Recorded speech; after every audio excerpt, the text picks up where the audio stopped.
cineinc.com.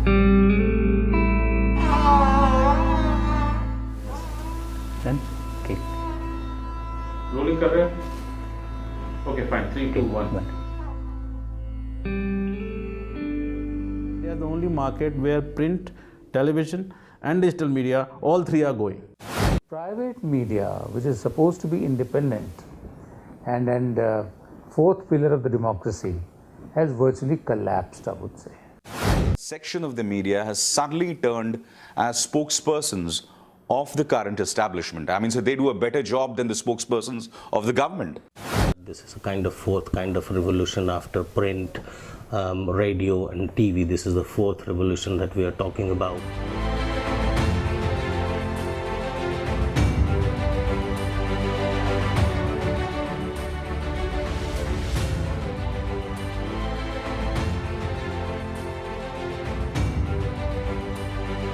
It is losing its sheen, as I told you, the growth in conventional media is still slow, but the numbers of conventional media is still very high. If you look at India, only 60% of the country has television channels, television in their homes. So there's 40% of people are left. Even in the US, I mean, only 82% people have television in home. So we still have in India about 20-25% more growth of chances of growth in television. As far as print is concerned, 60% India knows how to read, and there's a lot of people who are going to learn how to read, and they'll start reading newspapers and magazines. So that growth potential is still very high in India, and that's why India is the only market where print is growing. The rest of the world, where the literacy is saturated, they are not, the print market is not growing, it has stopped growing. But in India, print market is still growing. India is the only market where print, television and digital media, all three are going. It's there for everyone to see, whether it's television news channels or newspapers. It's not a question of losing its sheen. They have really become an organ of the state, of the government. Skepticism, criticism, critically examining the performance of the government, these are things of the past. On the contrary, I see many anchors, almost all the programs, praising the government. I don't think it's the job of independent free media to represent the government. Government has its own organs. It has its Doordarshan. It has its Directorate of Audiovisual Publicity, if it has. It has a Prasara Bharati. It has a whole lot of other organs also. So private media, which is supposed to be independent and fourth pillar of the democracy, has virtually collapsed, I would say. Problem is, the Indian people have become so polarized politically. So what happens is, if I say something that is against the current establishment, now as you know that Modi is a demigod for his followers. So every time you critique him, now that's the job I've been doing for the past 20 years. Every time you critique him, there are these hordes of followers, termed as Modi Bhakts, who start attacking you. And the attack is not merely in terms of abusing you, but fake propaganda would be unleashed against you. Your family would not be spared. So, all these things happen at different levels. It's a very coordinated attack. The purpose is to attack you, to target your reputation. Because look, what does a journalist possess? What is his most powerful ally? His credibility, his reputation. If you target his reputation, his credibility, that's it. So, coming back to your question, things are difficult. It is losing sheen because a section of the media has suddenly turned as spokespersons of the current establishment. I mean, so they do a better job than the spokespersons of the government, of the political party. And as a journalist, I'm supposed to question the people in power. Well, all media is losing its sheen because of, the fake news and credibility issue and the political environment and everything else. The issue here is that digital media is also emerging as alternative media, alternative to print and television because of ownership issues, because of political interference, because of interference from big capital, big companies, market forces and everything else.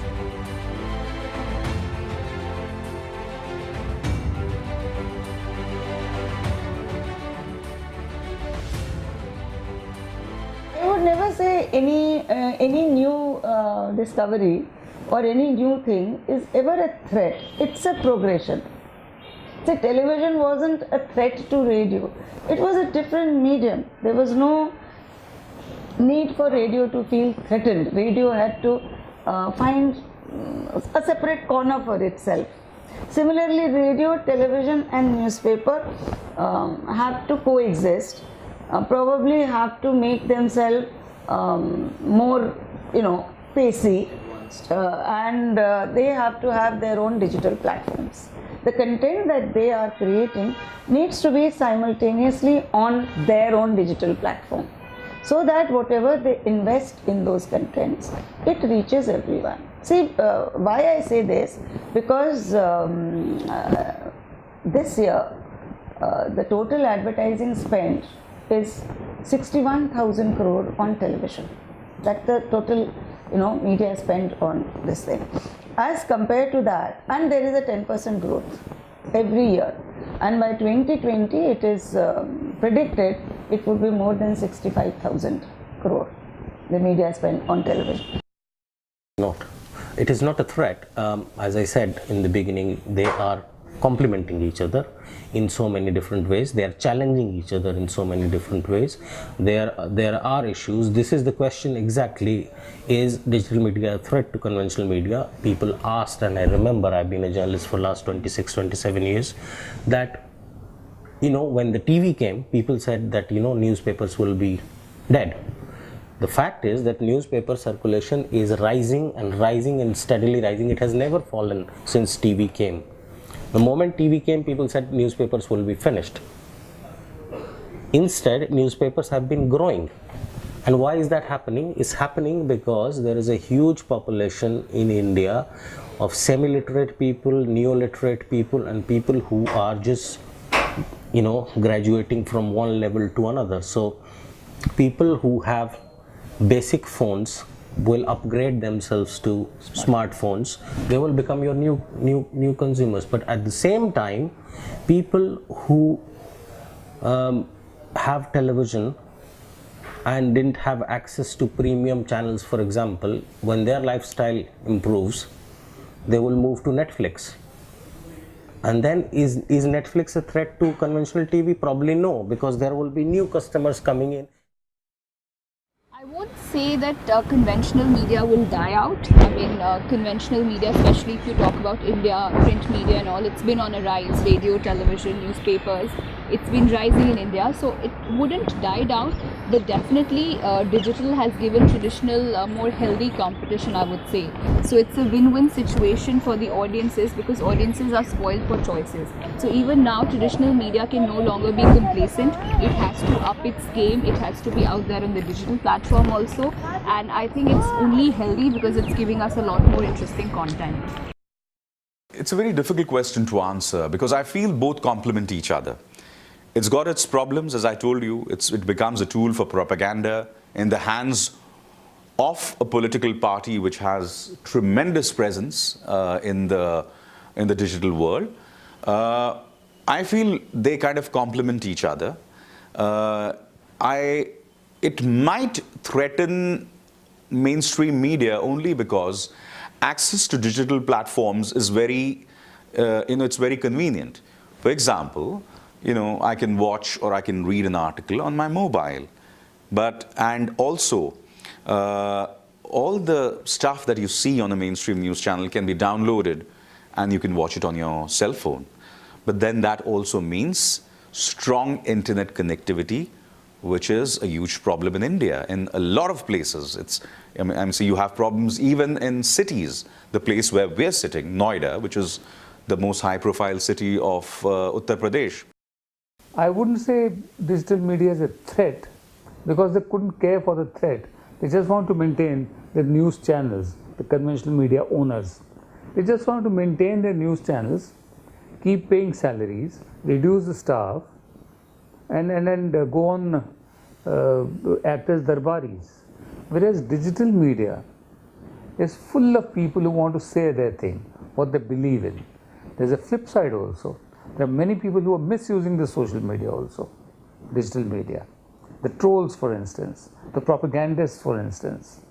But at least it's a free media where people who have a conscience, who are not sold out, who are not darbaris or sarkaris, they can say their thing. In terms of money, I don't think digital media is a threat to conventional media. But in terms of credibility and content, yes.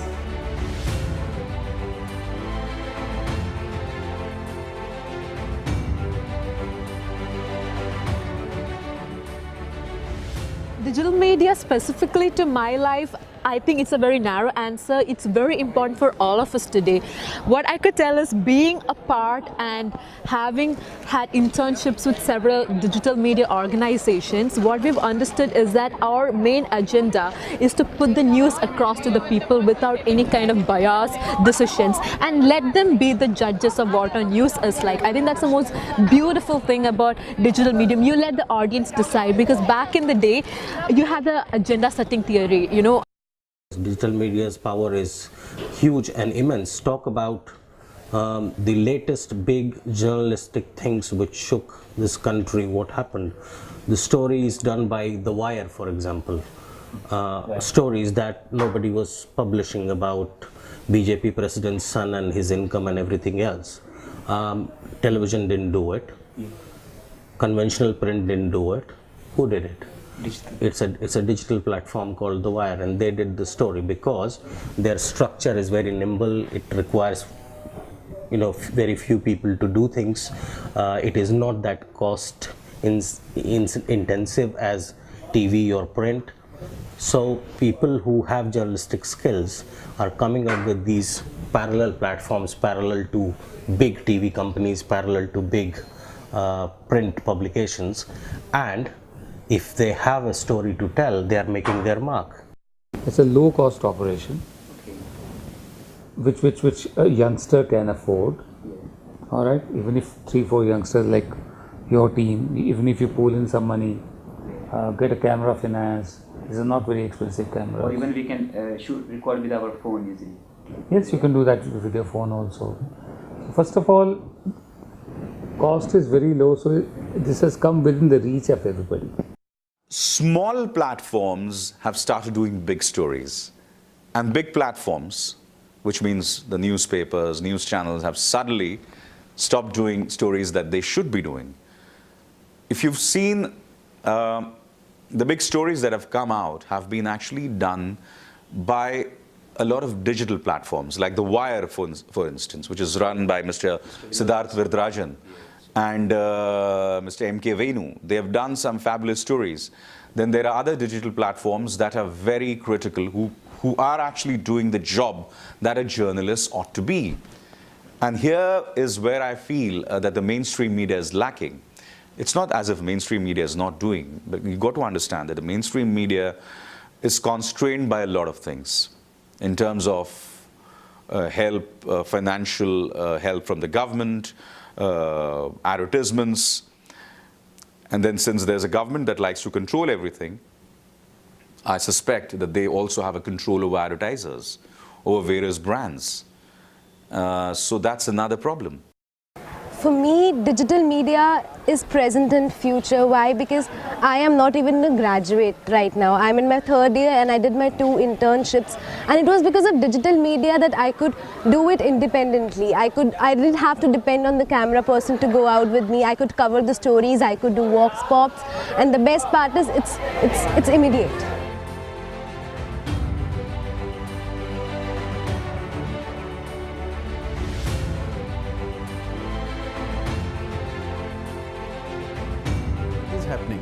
If you look at India, the growth of print media is about 6 to 7% in the last 4-5 years.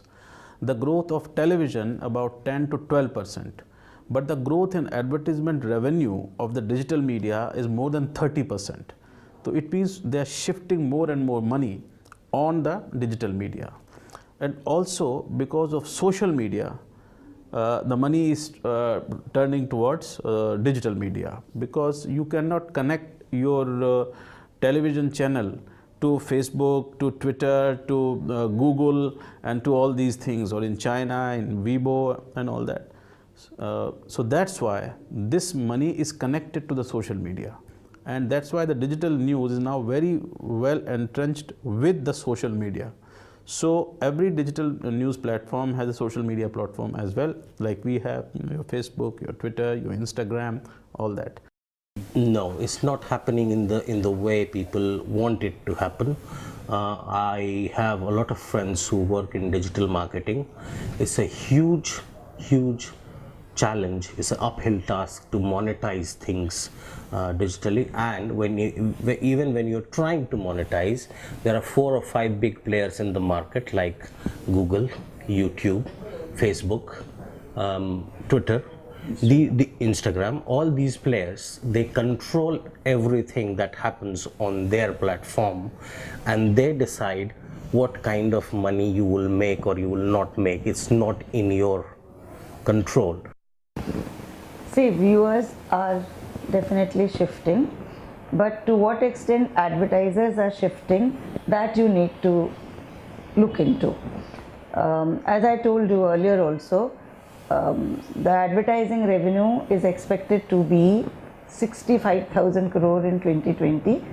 In 2018, it is 61,000 crore, as against 5,000 crores in 2018. So look at the gap.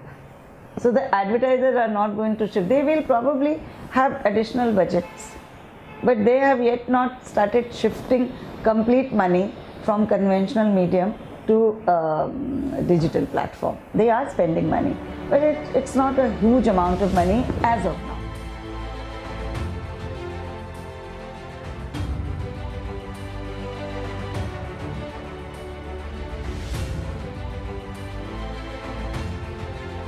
To reach out to a larger audience, I have my blog presence on multiple social media channels. So through Instagram, through Facebook, through Twitter, I try to reach out to a larger audience. Then I collaborate with a lot of brands.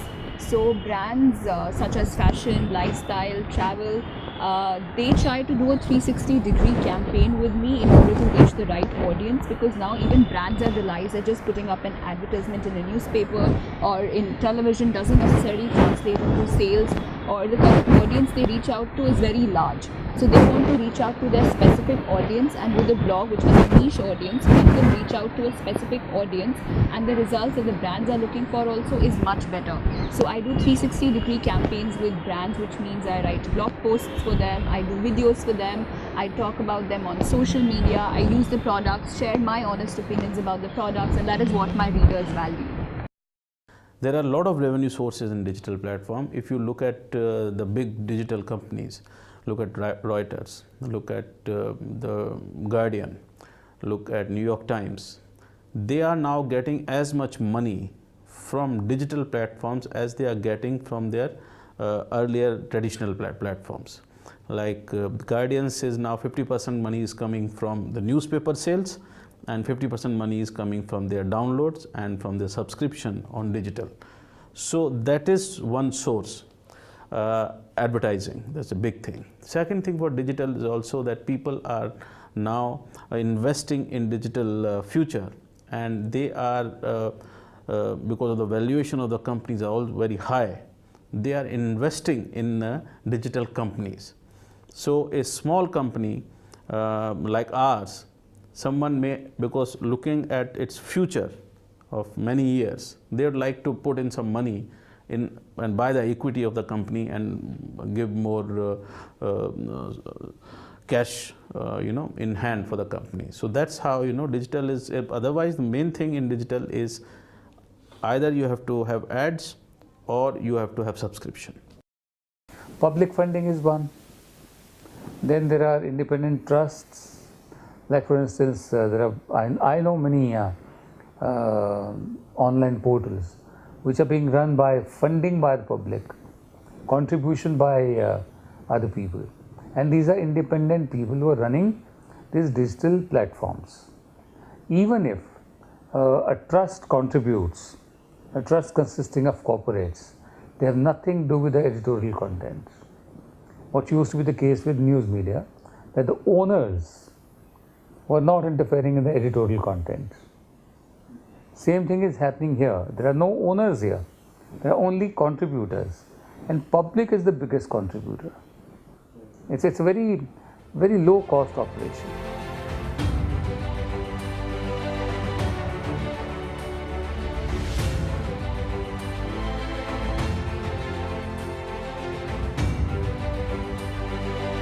Definitely very exciting and new thing where actually you saw that the way people are consuming things, and we all knew that this is a kind of fourth kind of revolution after print, radio and TV. This is the fourth revolution that we are talking about, and everybody has a mobile phone, and it is kind of not a trend which will ever reverse.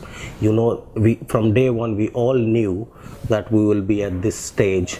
When I launched bbchindi.com in 2000, 18 years ago, people said, you can do it on the side, it's never going to be the mainstream thing, and it's also nice to have, but it is not going to be your mainstay, and that's fine, it's a new thing, try it, and see where we have come in last 18 years.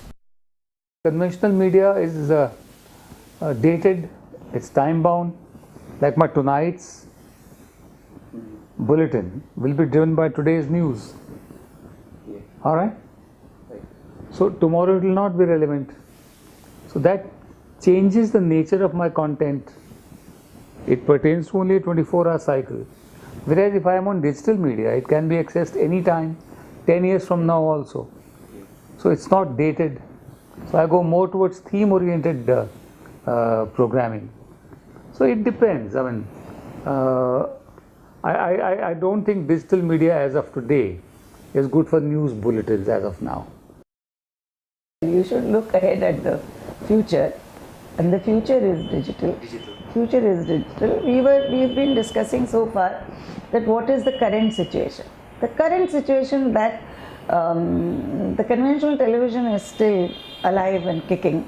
And you will be surprised that 2018 is predicted to be one of the best years for advertising revenue for the conventional platform.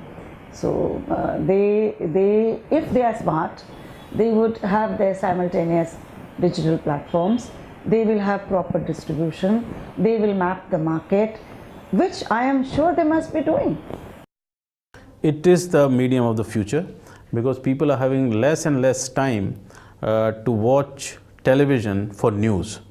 They will watch television for movies, they'll watch television for cultural programs, they'll watch television for sports, for serials, for long format. They'll keep watching on television, but news is something that which people want absolutely immediately.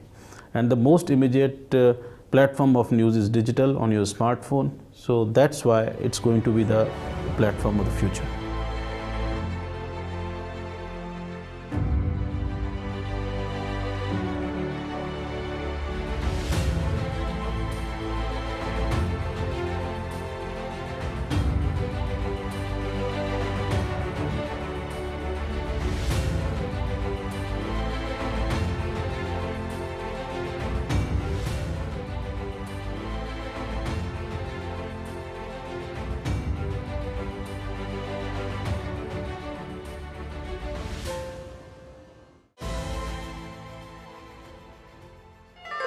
cineinc.com